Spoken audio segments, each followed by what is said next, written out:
Quem foram os moravianos?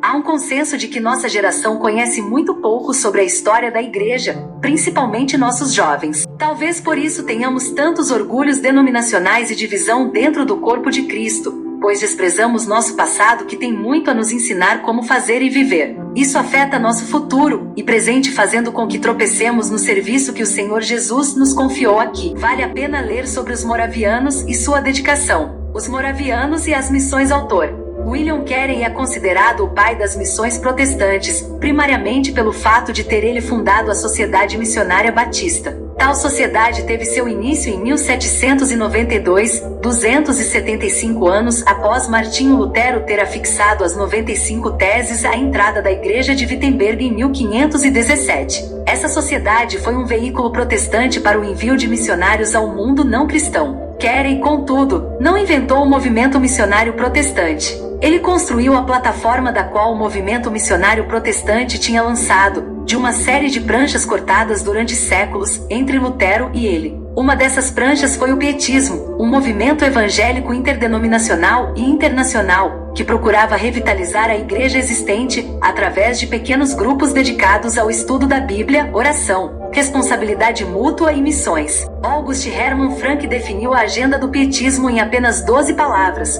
uma vida mudada, uma igreja reavivada, uma nação reformada, um mundo evangelizado. O pietismo primeiramente despertou uma visão missionária entre os protestantes, enviando missionários para a Índia e Groenlândia. Duas outras pranchas significativas na plataforma de Carey foram a Igreja Moraviana e os Puritanos. Os moravianos foram os primeiros protestantes a colocar em prática a ideia de que a evangelização dos perdidos é dever de toda a igreja, e não somente de uma sociedade ou de alguns indivíduos. Anteriormente, a responsabilidade pela evangelização havia sido lançada nos degraus dos governos, através das atividades colonizadoras deles. Os moravianos, contudo, criam que as missões são responsabilidade de toda a igreja local. Paul Pierson, um missiólogo, escreveu: os moravianos se envolveram com o mundo de missões como uma igreja, isto é, toda a igreja se tornou uma sociedade missionária. Devido ao seu profundo envolvimento, esse pequeno grupo ofereceu mais da metade dos missionários protestantes que deixaram a Europa em todo o século XVIII. De fato, a história dos moravianos antecede a Reforma.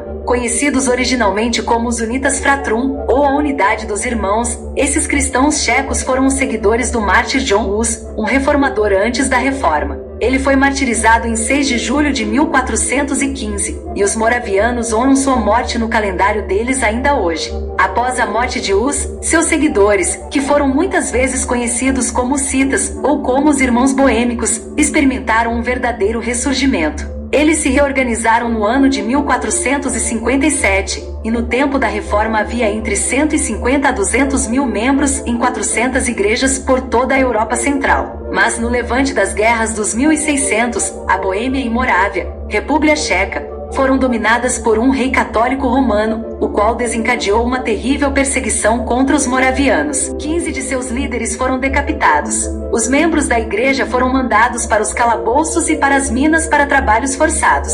As escolas deles foram fechadas. Bíblias, inários, catecismos e escritos históricos foram totalmente queimados. Foram todos espalhados. De fato, 16 mil famílias repentinamente se tornaram refugiadas. Por quase 100 anos procuravam fugir da perseguição. Por causa disso, formaram uma poderosa rede de cristãos clandestinos através de pequenas células. Anos mais tarde, em 1722, um pequeno grupo desses refugiados estava à procura de algum lugar onde pudesse se sentir seguro. Quando cruzaram a divisa da Alemanha, ouviram de um lugar conhecido como Rinhuinho, uma pequena faixa de terra na propriedade de Nicolas Ludwig von Zinzendorf. Pediram se podiam ficar ali. Zinzendorf não estava no momento, mas o administrador lhes permitiu acampar-se no sítio. Zinzendorf, um aristocrata, tivera ligações anteriores com o movimento pietista. Seu padrinho fora Philipp Spener. Quando tinha 10 anos, foi enviado para estudar em Halle, onde seu professor fora August Hermann Frank.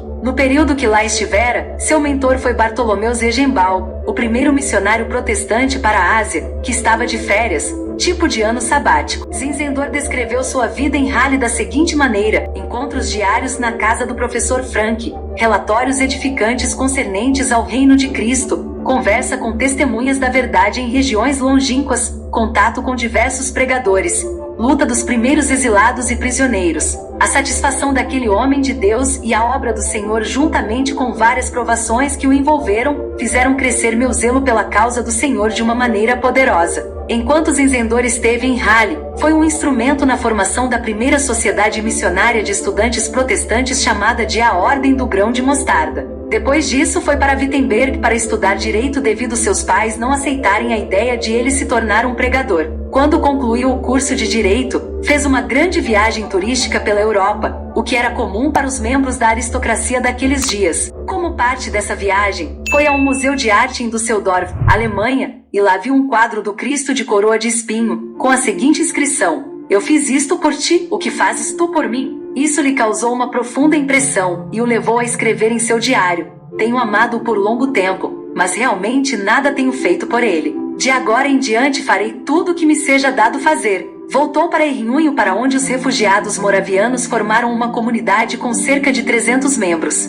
Zinzendorf assumiu a responsabilidade, não apenas supervisionando como dono da terra onde viviam, mas sim para lhes servir de pastor. Em 1727, um derramar do Espírito de Deus uniu a comunidade. 5 anos mais tarde, em 1732, Zinzendorf foi convidado a assistir à coroação do rei dinamarquês. Ele estava ligado à família real na Dinamarca. Enquanto lá, descobriu o produto das missões Dinamarca-Halle, alguns convertidos esquimós da Groenlândia e uma pessoa convertida do oeste da Índia, um primeiro escravo cujo nome era Anthony. Tais pessoas fizeram um apelo a Zinzendorf: "Você não pode fazer alguma coisa para nos enviar como missionários?" Seu coração ficou muito quebrantado. Voltou para a comunidade e lançou diante dela o desafio para o envio de reforços missionários para a Groenlândia, Índia e outras partes do mundo onde pessoas não conheciam a Cristo. 26 pessoas imediatamente se ofereceram como voluntárias, e assim, o movimento missionário moraviano foi lançado. Nos 28 anos seguintes, mais do que 200 missionários moravianos entraram em mais de 12 países para a implantação de trabalho missionário em torno do mundo. O trabalho dos moravianos foi guiado por um número de características que os distinguiram. Primeiro, eram profundamente dedicados ao Senhor Jesus Cristo. Eram extremamente cristocêntricos. Numa certa ocasião, quando eu ministrava na Nicarágua, os cristãos moravianos me deram uma placa de madeira com o selo de "Sua Igreja traz um cordeiro triunfante do livro de Apocalipse. Diz assim: Nosso cordeiro venceu, vamos segui-lo." Os moravianos pregavam Cristo. Zinzendorf aconselhava os missionários que saíam: "Vocês devem ir direto ao ponto e falar-lhes a respeito da vida e da morte de Cristo." Os missionários primitivos tinham o costume de elaborar provas da existência de Deus, como se estivessem dando palestras teológicas. Zinzendorf apelou aos missionários para que simplesmente lhes contassem a história de Jesus. Há inúmeros relatos de como aquela história despertou corações dormentes que foram trazidos ao Salvador. Segundo, os moravianos, diferentemente dos pietistas primitivos,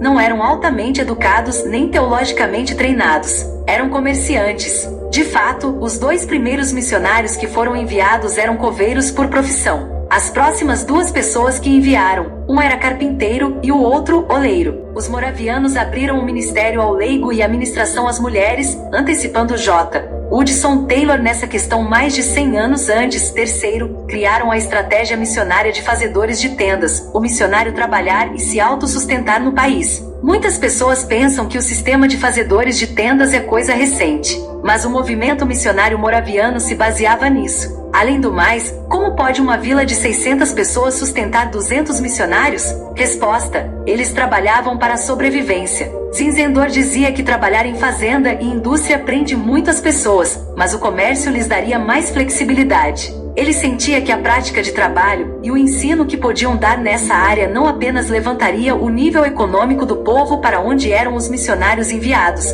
mas também proveria meios de se fazer contato com aquela gente. O livro Lucro para o Senhor relata como os moravianos usaram o fazer tendas como estratégia para o trabalho missionário em meados de 1700. Quarto, os moravianos foram as pessoas que viviam na periferia da sociedade. Devido aos moravianos terem sido pessoas sofredoras, podiam facilmente se identificar com aqueles que sofriam. Eles iam àqueles que eram rejeitados por outros. Dificilmente qualquer missionário seria mandado para a costa leste de Honduras ou Nicarágua. Essas partes da América Central eram inóspitas. Lá, contudo, estavam os moravianos. Isso era característico da vocação missionária deles. Quinto, eles se dirigiam a pessoas receptivas. Devido ao fato de os moravianos crerem ser o Espírito Santo o missionário primário, aconselhavam seus missionários a procurarem as primícias, procurarem aquelas pessoas que o Espírito Santo já havia preparado, e trazer-lhes as boas novas. Sexto, eles colocavam o crescimento do reino de Cristo acima de uma expansão denominacional. Zinzendorf não pretendia exportar as divisões denominacionais da Europa.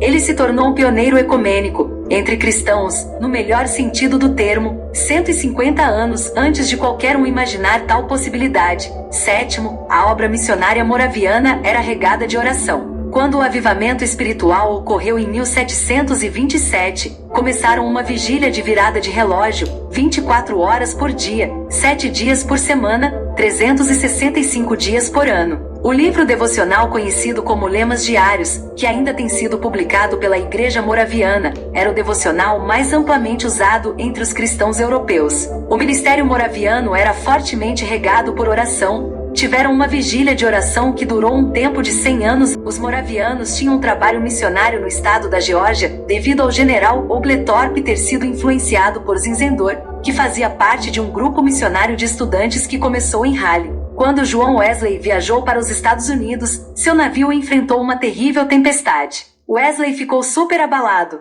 Somente os moravianos, que se mantinham num senso de paz com Deus, e encorajaram no pânico. Foram eles que lhe apresentaram a necessidade de um relacionamento pessoal com Cristo. Retornando para a Inglaterra, após um trabalho frustrado na Geórgia, disse: "Fui para converter os índios, mas quem? Ó, quem me converterá?" Ele foi para uma reunião num encontro de Aldersgate, um encontro dos moravianos durante o qual seu coração, segundo ele, foi estranhamente aquecido, e assim encontrou segurança para a sua salvação.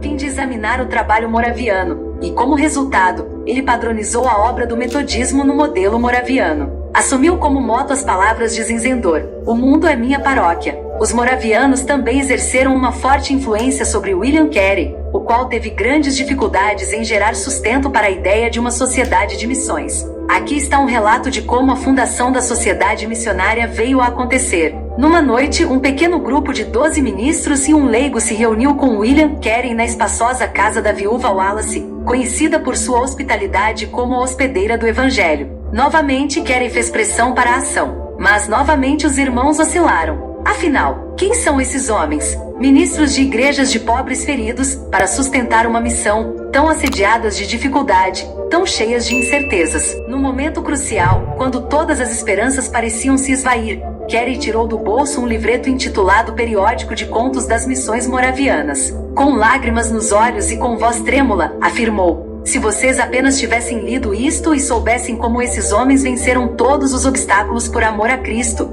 dariam um passo de fé." Foi a gota d'água. Os homens concordaram em agir. As atas da reunião registram a decisão deles de formar a Sociedade Batista Particular para a Propagação do Evangelho entre os Pagãos, também conhecida como a Sociedade Batista Missionária. Sua força repousa na motivação provida pelo relato dos missionários moravianos. Alguém, certa vez, perguntou a um moraviano o que significa ser um moraviano. Ele respondeu: "Ser um moraviano e promover a causa global de Cristo são a mesma coisa."